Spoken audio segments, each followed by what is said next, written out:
Hit TV అభిమాన ప్రేక్షకులకు స్వాగతం. నేను మీ నాగేంద్ర కుమార్. మొన్ననే అంటే నూతన సంవత్సరం ప్రారంభం అవుతూనే జనసేన పార్టీ ప్రధాన కార్యదర్శి, శాసన మండలి సభ్యులు కొణిదెల నాగబాబు గారు పవన్ కళ్యాణ్ గారి స్ఫూర్తితో పవన్ కళ్యాణ్ గారు నిర్వహించే ప్రజా కార్యక్రమాలు, ప్రజా సంరక్షణ విధి విధానాలకు సంబంధించి తనదైన అంటే ఒక చంద్రుడికో నూలిపోగుల ఆ కార్యక్రమాలన్నిటికీ అదనుగా అండదండగా ఉండడం కోసం అని చెప్పి ఆయన ఒక 48 లక్షల రూపాయల నగదు చెక్కును పార్టీకి అందించడం జరిగింది. అంటే ఈ కార్యక్రమంలో ఉన్న విషయం ఏంటంటే, జనసేన పార్టీ ఆవిర్భవించిన దగ్గర నుంచి కూడా దాదాపుగా జనసేన పార్టీ ఎగుడు దిగుళ్లలో అండ్ ఒత్తిళ్లలో, జనసేన పార్టీ ఎదుర్కొన్న సమస్యలలో పవన్ కళ్యాణ్ గారికి అంటే ఈనాటి ఉప ముఖ్యమంత్రి, ఆంధ్రప్రదేశ్ ఉప ముఖ్యమంత్రి, ఆయనకి వెన్నంటి ఉండి వెన్నుబలాన్ని కల్పించి ఆత్మస్థైర్యాన్ని, నైతిక బలాన్ని అందించి రాత్రి పగలు ఈ కార్యక్రమాల్లో ఎన్నికల ముందు పార్టీని సుస్థిరం చేయడానికి, పార్టీని విజయం దిశగా నడిపించడానికి అహోరాత్రాలు కష్టపడ్డ నాగబాబు గారు అదే స్ఫూర్తితో ఈ రోజున పార్టీ కార్యక్రమాలకి అండగా నిలబడాలి, చేయూతనివ్వాలి. అది గొప్పది, అదేం గొప్ప కోటాను కోట్ల రూపాయల డబ్బు కాదు. బట్ ఒక స్ఫూర్తిని నింపడానికి అందరిలో జనసేన నాయకులు కావచ్చు, జన సైనికులు కావచ్చు, లేదా జనరల్ పబ్లిక్ కావచ్చు, దాతలు ఎంతమంది ఉన్నారు. అంటే ప్రజా కార్యక్రమాలకి అండగా బాసటగా నిలబడాలనే ఒక సంకల్పం, అలాగే సత్సంకల్పం ఉన్న మహానుభావులు సమాజంలో చాలామంది ఉంటారు. వాళ్ళందరికీ ఒక స్ఫూర్తిదాయకంగా నిలబడాలి అని నిలబడ్డ నాగబాబు గారు ఈ రోజున అంటే మాటలు చెప్పడము, లేకపోతే మాటలతో కాలాన్ని గడపడము, కాలక్షేపం కబుర్లతో కాలాన్ని వెళ్లదీయడమో కాదు. ఆయన నాగబాబు గారు మొదటి నుంచి కూడా ఆయన చేతల మనిషే తప్పితే మాటల మనిషి కాదు. ఎందుకంటే మనం చూసాం, అందరికీ తెలుసు. ఈ రోజున జన సైనికులను అడిగినా, లేదా ఆంధ్రప్రదేశ్లో ఏ నియోజకవర్గంలోనైనా ఎవరిని అడిగినా ఆయన సేవలను కానీ, ఆయన అహోరాత్రాలు పడ్డ శ్రమని గురించి ఎవరైనా కూడా కంఠపాఠంగా చెప్పగలరు. ఆయన నిజాయితీగా అంటే నిస్వార్థంగా ఏది ఆశించకుండా కేవలం పవన్ కళ్యాణ్ గారు నడుం కట్టి ప్రజా సంరక్షణ కోసం, ప్రజాభివృద్ధి కోసం, ప్రజా శ్రేయస్సు కోసం ఆయన ఏ విధంగా ఒక నిజాయితీ గల తత్వంతో ఏ విధంగా అయితే ఆయన ముందుకెళ్ళి నిలబడి కార్యక్రమాలు నిర్వహించే ఆ ప్రయాణంలో నాగబాబు గారు అందించిన తోడ్పాటు, నాగబాబు గారు అందించిన మనోబలాన్ని గురించి మనం ఎంత చెప్పినా మాటల్లో చెప్తే సరిపోయేది కాదు. ఆయన ఆరోగ్యాన్ని కూడా చాలా సందర్భాల్లో ఆయన నిర్లక్ష్యం చేసి అనారోగ్యం అప్పుడప్పుడు ఆయన్ని ఇబ్బంది పెట్టినప్పటికీ కూడా కేవలం ఈ కార్యక్రమం ప్రజోపయోగంగా ముందుకు సాగాలి, జనసేన పార్టీ అత్యున్నత స్థితికి రావాలి, ప్రజా హృదయాల్లో సుస్థిరంగా నిలబడాలి, అలాగే ప్రభుత్వ అధికారం వైపుకి జనసేన ప్రయాణిస్తే గాని ప్రజలకు అందవలసిన అండదండలు కానీ, ప్రజలకు అందాల్సిన ప్రభుత్వ ఫలాలు కానీ అందవు, లేదా ఒక అరాచక పరిపాలనలో మగ్గిపోతున్న ప్రజలను ఉద్ధరించాలి అంటే పవన్ కళ్యాణ్ గారు చేస్తున్న అహర్నిశల యజ్ఞానికి ఆయన పక్కనే నిలబడి ఒక సైనికుడిలా, నిజమైన సైనికుడిలా నిలబడి ఆయన పనిచేశారు. అండ్ ఒక పక్కన ఇటువంటి కార్యక్రమాలకు పనిచేస్తూనే మళ్ళీ ఇలాంటి ఆర్థికమైన అండదండలు అందించడానికి కూడా ముందుకు రావడం అన్నది అందరూ మెచ్చుకోదగ్గ విషయం. అయితే ఇప్పుడు మాటలు మైకు పెడితే మాటలు మాట్లాడడానికి అంటే ఐడెంటిటీ క్రైసిస్ కావచ్చు, లేకపోతే ఫోకస్ మేనేజ్మెంట్ కావచ్చు, ఇవన్నీ చాలా చాలా మాటలు ఈ మధ్య వింటున్నాం. ప్రతి వాళ్ళు బయటకు వచ్చి మాట్లాడడం, ప్రతి ఇష్యూ మీద మాట్లాడడం. ఈ రోజున సోషల్ మీడియా కల్చర్ ఎలాగైపోయింది, అంటే ఉపశబ్దం, రామ అంటే భూత్ మాట. సో ఎవరైనా ఏదైనా అన్నారంటే అంటే ఒకరికి భావ స్వాతంత్ర్యం ఉండొచ్చు, వాక్ స్వాతంత్ర్యం ఉండొచ్చు, భావ వ్యక్తీకరణ హక్కు స్వాతంత్ర్యం ఉండొచ్చు, కానీ నాగబాబు గారికి ఉండకూడదు, నాగబాబు గారు మాట్లాడకూడదు. ఆయనకి లేదా వాక్ స్వాతంత్ర్యం, ఆయనకి లేదా భావస్వేచ్ఛ? అంటే ఎవరికైనా ఎవరి ఒపీనియన్ వాళ్ళు వెళ్ళబుచ్చచ్చు, ఎవరి తాలూకు ఆవేశాన్ని వాళ్ళు వెళ్ళగక్కచ్చు, తప్పేం లేదు. ఎందుకంటే బికాజ్ ఈరోజు సోషల్ మీడియా అన్నది ఇట్స్ ఏ పబ్లిక్ ఫోరం. ఎవరైనా ఏదైనా మాట్లాడచ్చు. మనం ఎన్ని రకాల సంభాషణలు వింటున్నాం, మనం ఎన్ని రకాల విశ్లేషణలు వింటున్నాం, మనం ఎన్ని రకాల వ్యాఖ్యానాలు వింటున్నాం.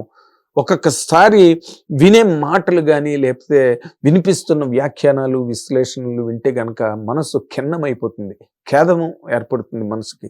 అరే ఏంటి అసలు ఈ రేంజ్కి దిగజారిపోయి లేకపోతే ఈ రేంజ్కి దిగబడిపోయి కిందకి అసలు ఏం జరుగుతున్నదో ఈ సమాజంలో. అంటే ఇప్పుడు నాగబాబు గారు ఒక మాట అన్నారు అనగానే నాగబాబు గారి మీద ఓమని పొలోమని వచ్చి పడిపోయారు.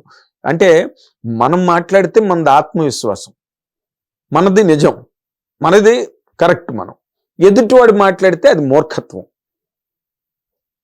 మొండితనం. మూడోవాడు అంటే first person, second person, third person. First person అయితే ఆత్మవిశ్వాసం, సెకండ్ పర్సన్ అయితే మొండితనం ఎదుటివాడు. ఇక్కడ లేనివాడు థర్డ్ పర్సన్ అయితే వాడిది జడ్డితనం. ఇది జార్జి ఓర్వెల్ గారు అంటే 1984 అనే ఒక గొప్ప పుస్తకాన్ని రాసిన జార్జి ఓర్వెల్ గారు అన్న మాటని ముళ్ళపూడి వెంకటరమణ గారు తెలుగులోకి తర్జుమా చేశారు. ఇది నాది ఆత్మవిశ్వాసం, నీది మొండితనం, మూర్ఖత్వం, వాడిది జడ్డితనం అని. అలాగా ఎవరిది వాళ్ళకి ఆత్మవిశ్వాసం, ఎవరిది వాళ్ళకి కరెక్ట్గా మాట్లాడి మేమే మాట్లాడుతున్నామని మాదే కరెక్ట్ అని మాట్లాడే సందర్భాలు మనం చాలా చూసాం ఈ మధ్య రోజుల్లో.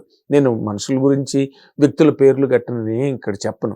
జరుగుతున్న ఈ కాలక్రమంలో అక్కడక్కడ ఇలాంటి సందర్భాలు అనుకోకుండానే బయటకు వచ్చేస్తాయి. వచ్చినప్పుడు ఎవరి మట్టుకు వాళ్ళు మాట్లాడతారు, ఎవరి వ్యాఖ్యానాలు వాళ్ళు చేస్తారు. అలాగే నాగబాబు గారు కూడా చేశారు. ఆయనకి వాక్ స్వాతంత్రం ఉంది కదా, ఓకే ఆయన మాట్లాడింది కరెక్ట్ కాదా అన్నది మళ్ళీ డిబేటబుల్ పాయింట్. డిబేట్ చేశారు దాని మీద. బట్ ఆయన వాక్ స్వాతంత్రాన్ని మాత్రం ఎవరు డినై చేయలేరు. ఆయన ఉద్దేశాన్ని, ఆయన ఆలోచనని ఆయన ఎప్పుడూ నిర్దిష్టంగా, నిష్కర్షగా, నిర్ణీత కొలమానంలో ఎప్పుడూ మాట్లాడుతూ వచ్చారు. ఇవాళ కాదు, ఇవాళ ఎవరు రాజకీయాల్లోకి వచ్చారని కాదు, ఆయన మొదటి నుంచి సినిమా ఇండస్ట్రీలో కూడా అంతే. అంటే he always has that courage to call a spade. అలాంటి వ్యక్తి నాగబాబు గారు.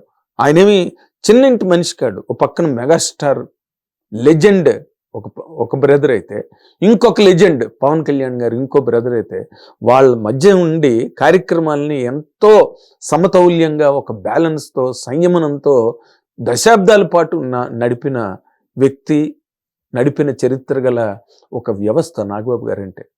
ఊరికే లాకలూకై మనిషి కాదు నాగబాబు గారంటే. ఆయన ఏదైనా ఒక ఆలోచనతో మాట్లాడితే ఆ మాట మీద రకరకాలుగా విమర్శలు, ఆర్వాలు ఎత్తమంటే పూర్వాలు ఎత్తారని ఒకదాని నుంచి ఒకదానిలోకి వెళ్ళిపోయి బట్ ఆయన అన్నమాట ఆయన వరకు కరెక్ట్గా తీసుకున్న వాళ్ళు తీసుకుంటారు, లేని వాళ్ళు లేదు. మనం మాట్లాడే మాట మనకు కరెక్టు, నువ్వు మాట్లాడే మాట నీకు కరెక్టు. అంచేత దీనిలోని ఇలాంటి సందర్భాల్లో ఒక్కటి గుర్తించాల్సిన లేదా గుర్తించడానికి అవసరమైన సందర్భాలుగా వీటిని నేను ఒకసారి కోట్ చేయదలుచుకున్నా. ఎందుకంటే వ్యక్తిత్వ పరిమళం అన్నది ఎక్కడుంటుంది, వ్యక్తిత్వ వికాసం అని. ఏదో మైక్ పెట్టారంటే మాట్లాడేసారు వెళ్ళిపోయారు, అంతే అయిపోయింది.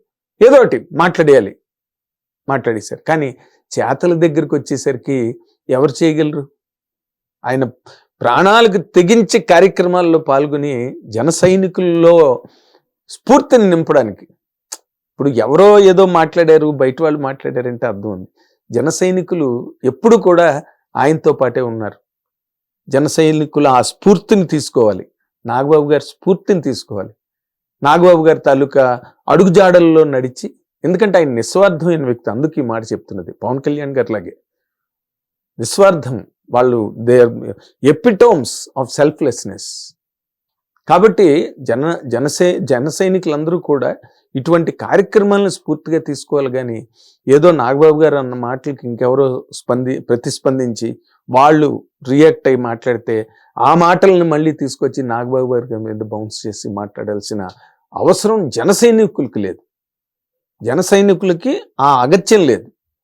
వాళ్ళకి కావాల్సింది ఏంటంటే, నాగబాబు గారు మొదటి నుంచి ఏ విధంగా అయితే రేయింపావులు దేనికి వెనుకాడకుండా, దేనికి వెరవకుండా, దేనికి వెనుకంజన్నది లేకుండా ఎలాగైతే ముందుకు నడిచి ప్రజలతో మమైక్యమై పవన్ కళ్యాణ్ గారి తాలూకా ఆశయ సాధన కోసం ఆయన ఎలాగైతే ప్రాణాలు అర్పించి రాత్రి పగులు పనిచేశారు, అండ్ కార్యక్రమాలకి నడిపించడానికి ఈ రోజున ఇటువంటి ఆర్థిక సహాయం, ఆయన ఏదేదో నాది ఉడతా భక్తి అని ఆయన ఏదో చెప్పారు, కానీ ఉడతా భక్తి అయినా మనం ఏదో చెప్పుకుంటున్నాం లేదా ఉడతా భక్తి అని, అలాగే దాని తాలూకా పార్ట్, దాని తాలూకా రోలు దానికి ఉంటుంది, దాని సిగ్నిఫికెన్స్ దానికి ఉంటుంది, దాని అమూల్యత దానికి ఉంటుంది. ఇలాంటివి స్ఫూర్తిగా తీసుకోవాలి జన సైనికులు. అండ్ బయట వాళ్ళు ఏం మాట్లాడుకున్నా ఇంటి మనుషులు అనుకున్న వాళ్ళు వాటిని సక్రమంగా అర్థం చేసుకుని, వాటిని సక్రమంగా రిసీవ్ చేసుకుని ఆ పద్ధతిలో ముందుకెళ్ళగలిగితే జనసేన తాలూకా లక్ష్యాలు, జనసేన తాలూకా ఆశయాలు, ఎయిమ్స్ అండ్ ఆబ్జెక్టివ్స్ అవన్నీ కూడా నెరవేరి జనసేన అనేది ఒక సుస్థిరమైన పార్టీగా, విజయవంతమైన పార్టీగా ఎలాగైతే మొన్న 21కి 21 సీట్లు గెలుచుకున్నారో అలాగే ఏ రోజైనా కూడా గెలుపు తప్పితే మరొక రకమైన ఆలోచన లేకుండా ముందుకెళ్ళగలిగే ఒక బృహత్తరమైన ప్రజా పార్టీగా జనసేన ఆవిర్భవించడానికి, ఈ దేశంలో పేరెన్నిక గల ప్రజల పార్టీగా నిలదొక్కుకోవడానికి అవకాశం చాలా ఉంటుంది. ఆ విషయాన్ని జన సైనికులందరూ గ్రహించాలని నేను కోరుకుంటున్నా. Thank you very much. Hit TV app, ఇందులో short news, live news, entertainment shows, movies, digital magazines తో పాటు మీ జిల్లా వార్తలను కూడా ఫ్రీగా చూడొచ్చు. ఇంకెందుకు ఆలస్యం, వెంటనే హిట్ టీవీ యాప్ ని డౌన్లోడ్ చేసుకుని ఫ్రీగా ఎంటర్టైన్మెంట్ పొందండి. Hit TV app. Hit TV app. Please download hit TV app. Hit TV app ని ఫ్రీగా డౌన్లోడ్ చేసుకొని ఎంజాయ్ చేయండి. మీకు నచ్చిన ఎంటర్టైన్మెంట్ కోసం హిట్ టీవీ యాప్ ని ఫ్రీగా డౌన్లోడ్ చేసుకొని ఎంజాయ్ చేయండి. హిట్ టీవీ యాప్ ని డౌన్లోడ్ చేసుకుని ఆస్వాదించండి, ఆశీర్వదించండి. ఇంతమంది సెలబ్రిటీలు హిట్ టీవీ యాప్ ని డౌన్లోడ్ చేసుకోండి అని చెప్తున్నారంటే ఎంత మంచి యాప్ ఆలోచించండి. అమెరికా అమెరికాలో చదవాలనుకునే వాళ్ళకి విశ్వసనీయమైన పేరు మన శౌర్య కన్సల్టెన్సీ. UK లో 1 year masters, UK లో 1 year masters, 2 years work permit up to 5 years visa. Contact Saurya Consultancy. Contact 89851 89851.